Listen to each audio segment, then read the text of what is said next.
Hey guys, welcome back to Open It and Play. This is Mike, and today we're going to be taking a look at the Marvel Legends Starjammers Corsair figure. So I actually already have this figure, but I bought a second one because I learned online of this trick to build a Daredevil figure, a Daredevil custom. So I'm going to combine the parts of all these figures. We've got the Ultimates version of Captain America. We've got my Daredevil head. Right now I'm using Mafek's Daredevil custom head instead of this one on my Marvel Legends Daredevil figure. So I have an extra head.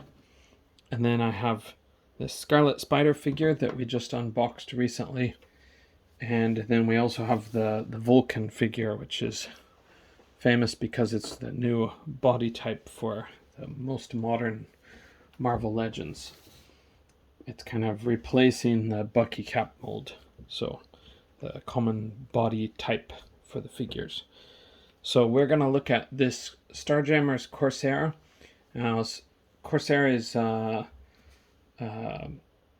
Summers' Cyclops' father, so there's it's actually kind of interesting because these are family. There's Cyclops, his brother Havoc, his newer brother Vulcan, newer in terms of like the years. This character is kind of added in more recent years. And then their father is the leader of the Starjammers. His kind of nickname is Corsair. But we're going to look at Corsair this time. He is part of the Chode Build-A-Figure wave. And that is another member of the Starjammers. There's the art on the side. And the back of the box is here. And we'll take a look at the top. Top just looks like that. And the bottom looks like this. So this is the plastic-free packaging era figure. This figure is still going for reasonable price. I think he's actually a little bit cheaper than his original retail price because he's not sold out yet, so they're setting his price a little bit lower. So if you have a Daredevil head, most of these figures are the original price or slightly cheaper, but the Ultimate Captain America, that's kind of a well-liked figure. It has nothing for me because the Ultimate Captain America is kind of a really not nice guy. Ultimate Iron Man is a really not nice guy. All of them are kind of mean, cruel people. I mean, Giant Man Hank Pym eats his wife, I think.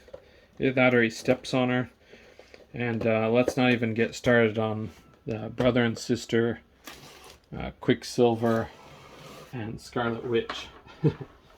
I'm sorry, you're going to hear some funny music from the delivery truck in the background. I'm filming at my home instead of usual place. I kind of have a strong headache today, but I came home early. I tried to use a little bit of the time for my hobby. Hopefully it's relaxing me, but okay, let's look at his accessories first. So we've got the we've got the arm for Chode or Chahod, however it's pronounced. We always called him Chode, and we had the old 90s figure where his arms flip down with the spring action. And this is those kind of cursed arms where he has 5 fingers. Chode is supposed to have 4 fingers. There was one cover where the artist gave him 4, and since that they made the toy wrong. But anyway, I guess that's their reasoning. Our legalese paper, usual thing. And the other accessories here, we've got a nice sword. I forgot about that. That'll come in handy. An extra sword is always nice. This is kind of like a swashbuckler's sword. These guys are kind of supposed to be like space pirates almost, except good space pirates. They're very much like the Guardians of the Galaxy for the modern version of that from the movies. But in his little gloved hands, those look nice. Very vibrant red. And then we have this sort of like a space musket. It doesn't look the best because they didn't paint it. I might try painting it, but this type of plastic doesn't hold paint well. You have to kind of sand it down, otherwise the paint just rubs off, or the paint it's like the plastic sheds water, so the paint won't stick to it. But anyways, God, I can't think of the right words. What's the right word, guys? Okay, we'll get on to the figure himself. So this is Corsair. He's also in one of these little plastic bags. And the main reason to get this Corsair, if I remember right, is his shoulders. He has bigger, more defined shoulders than this Scarlet Spider. You might think it's not that big a difference, but they do have more muscle definition. But this is Corsair. So I don't know Corsair's age, but maybe he's been in space for a long while. I think he was abducted by aliens, and that was the time that he got separated from Scott. Geez, I can't think of the characters' names well. What is Havoc's name? Alex, maybe? But that seems kind of strange. It's probably Alex Summers, but I don't know if that's correct or not. I should remember because he's depicted in the X-Men movies. It's a really different, weird version, but he is depicted in it. But anyway, let's move on to this figure's articulation. So you can probably guess this guy was designed in either the late 70s or the early 80s. But he has that nice mustache. Let's see his articulation. So the head is on a disc hinge with a ball joint. Oh, this one's really tight. Fresh out of the box. It'll get a little bit looser with a little bit of movement. He does have more attitude to him than average figure with this disc ball hinge type configuration. Okay, he's got butterfly joints. They work okay. They're not fantastic, but they are okay.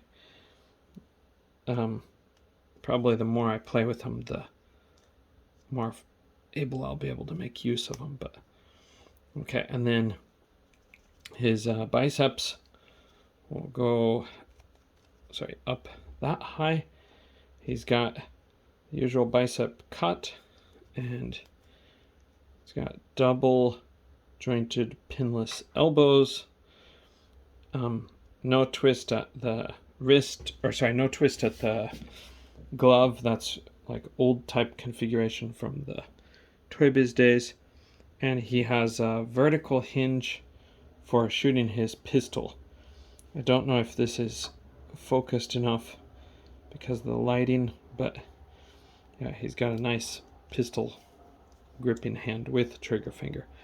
And both of them are vertical hinges, so you'll be able to aim your pistol. Okay, and then he has an ab crunch that will get you forward that far, back that far. He does have waist cut. You can kick up to here, so no drop down hips on this guy. This Scarlet Spider, I forgot to say, he does have drop down hip technology. That's why he can cook up so far. That's why he can kick up so far. And this guy has the usual thigh cut. He's got double jointed pinless knees that will get you like that. And he does have a boot cut despite not having boots, and his ankles will hinge back that far, forward that far, and he does have ankle pivot. So this is a very satisfying figure for me. My brother probably might see this review, but my brother likes this character. He's kind of an endearing character to me, so it's cool to have him. I already have him, but he's not on display because I don't have the rest of the team. But I'm working on modifying the hands for my Chod and also modifying his legs to make him look taller. He has really stumpy thighs, so. And then I'm going to use a Japanese figure for my Hepzibah, which is kind of Corsair's main squeeze. And then the last guy, Raza, I don't know if Marvel will make him anytime soon for Marvel Legends, but I might be able to kit bash or customize a figure to make Raza. He's kind of like a space pirate cyborg, so Hepzibah will be fun. I do have to do a lot of modifications for her, but she's a fun character. She's basically like a cat alien, and I found a kind of furry anime type figure that is very reasonably priced that will work great for her buck. And then I'm going to just change the head and paint it. So I might have to paint the whole figure, but anyway, thanks for taking a look at this guy with me, and I'll see you in the next video. Bye for now.